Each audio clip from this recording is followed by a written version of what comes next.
What if the key to having better conversations, fewer arguments, and ultimately stronger relationships wasn't about always having the right answers, but about asking the right questions? In the Republic, Plato shows us how Socrates does exactly that, challenging false beliefs, diffusing conflict, and leading people to truth not by force, but through logic, using simple, focused questions.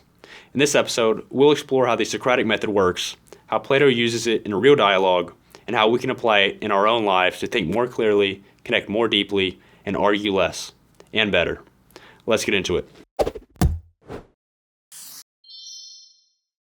All right, so I've got the Republic pulled up here in PDF format, and what I want to do is walk through a specific instance in the book where Plato, through the main character of Socrates, uses the Socratic method to argue against his opponent and ultimately win his opponent over to his way of thinking and discover what he thinks to be the truth. And so right before we get into it, I think some helpful context is that the book is written by Plato. The main character is Socrates, and Socrates throughout the book is in discussion with other characters around him. They're sort of sitting in a circle just discussing these deep topics like justice, soul, wisdom, stuff like that, classic philosophical topics. So to begin, here is the argument that Socrates in the book is presented with. This is his friend speaking to Socrates.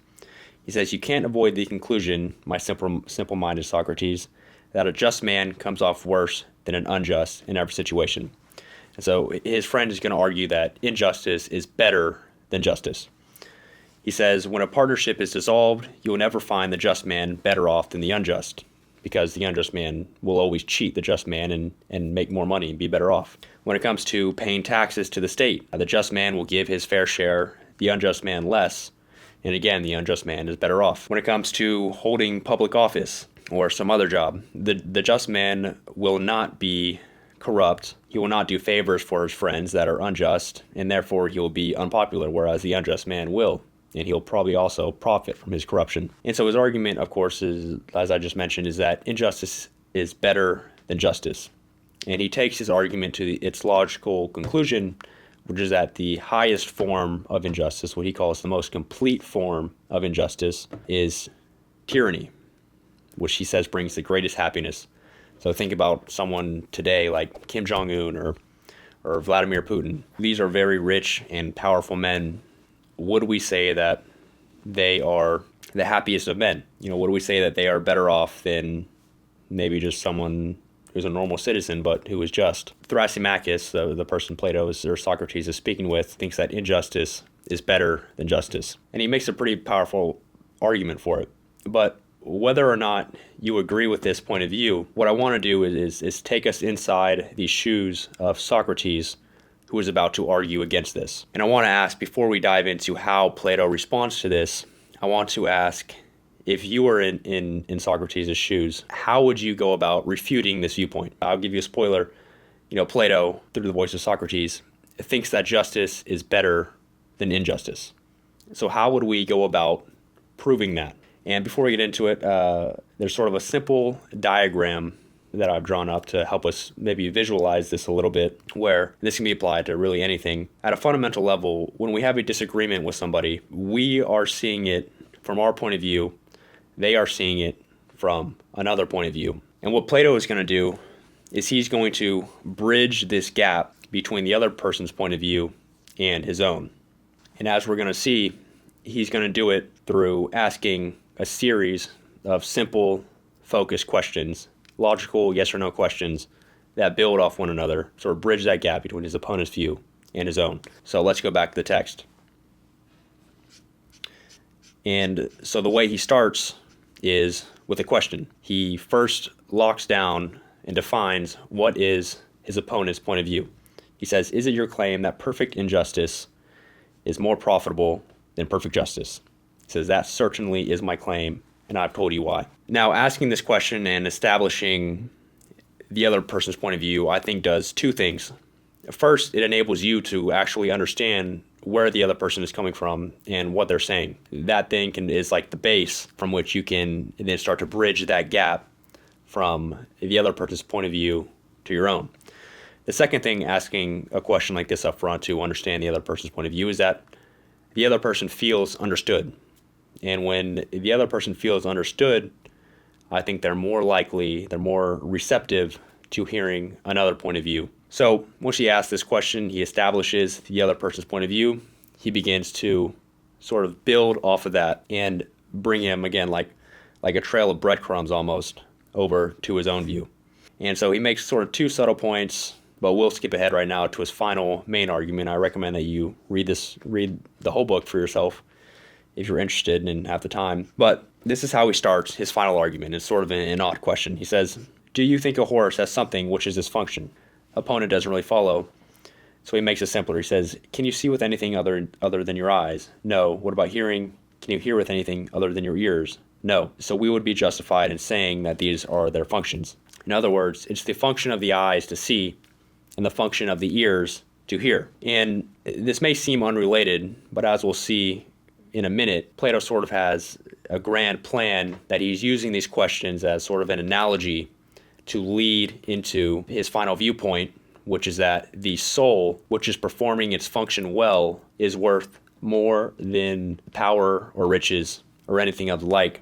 And the way for the soul to perform its own function well is to act justly. So that's what he has in mind, but his opponent doesn't know that. And so what Socrates is going to do is he's going to lead his opponent bit by bit to that point of view. So let's see how he does it. So he starts with talking about these various objects and their functions. And what he's going to do here is then he brings it to the soul. He says, does your soul have a function which nothing else in the world could perform? The tasks of the soul are like management, ruling, and decision-making. These do not belong to anything else. But then what about living? Shall we say that it is a function of the soul?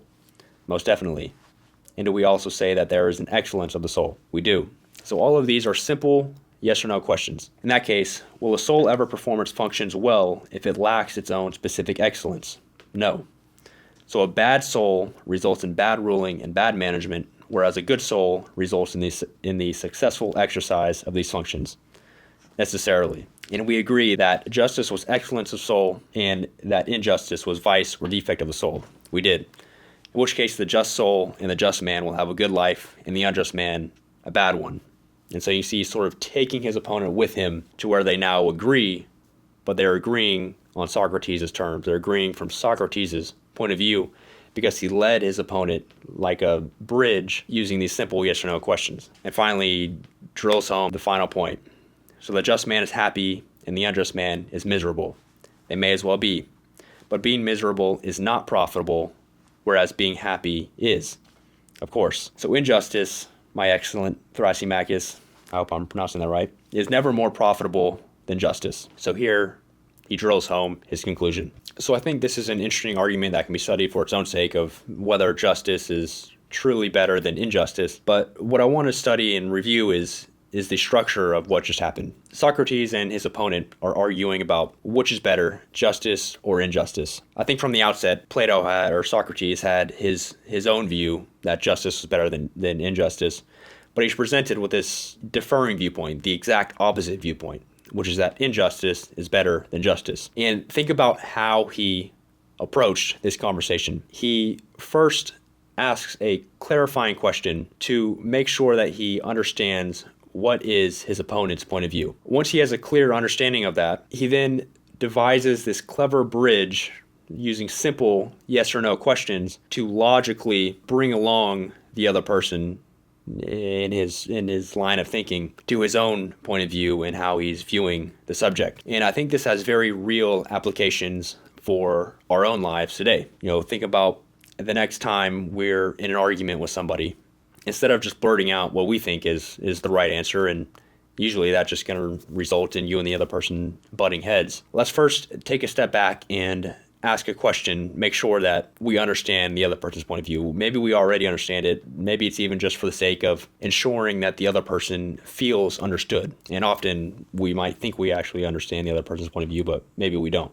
And once we then understand the other person's point of view, we can begin by asking simple logical questions, sort of challenging that view and trying to lead them over maybe to our way of seeing things. And it might be the case that you bridge the gap and get all the way to how you see things. And and maybe you win the argument. It might also be the case that as you start asking these questions, maybe your own point of view and argument breaks down. But this is just, I think, a good method of logically analyzing arguments and figuring out the truth. And the applications of this are not only in our conversations with others, but also in helping us to make right decisions and make logical decisions. It could be analyzing something as simple as whether you should buy a new TV or something. You can ask these simple yes or no questions, and then this is just sort of an illustrative example. But do I already own something that does the same job? The answer is yes. Okay, don't buy it. Will that new ability justify the cost? Yada, yada, yada. I think you get the picture. It could also be something more important, such as, should I take this career opportunity? I'll let you read this as I speak, but it might sound simple and silly, but I think as we practice this more, especially in our conversations with other people, I think it will lead to clearer thinking, clearer conversations, and just more alignment with others. I feel like a lot of arguments are just simple misunderstandings that can be rectified through answering simple yes or no questions and sort of seeing where the understanding breaks down. But yeah, thanks so much for watching. I encourage you to read The Republic if you have the time. This was one of the core insights that I took out of it, in that this simple method of questioning can just lead to better decisions, better conversations, and ultimately better relationships. And that ties into the goal of what my channel is, which is to read philosophy, learn from the greatest minds that have ever lived, learn what they had to say, and then apply what we can learn from them to modern life today to live more intentional and better lives. If that's something you're interested in, then leave a like and subscribe to continue learning philosophy with me. And I hope to see you in the next episode.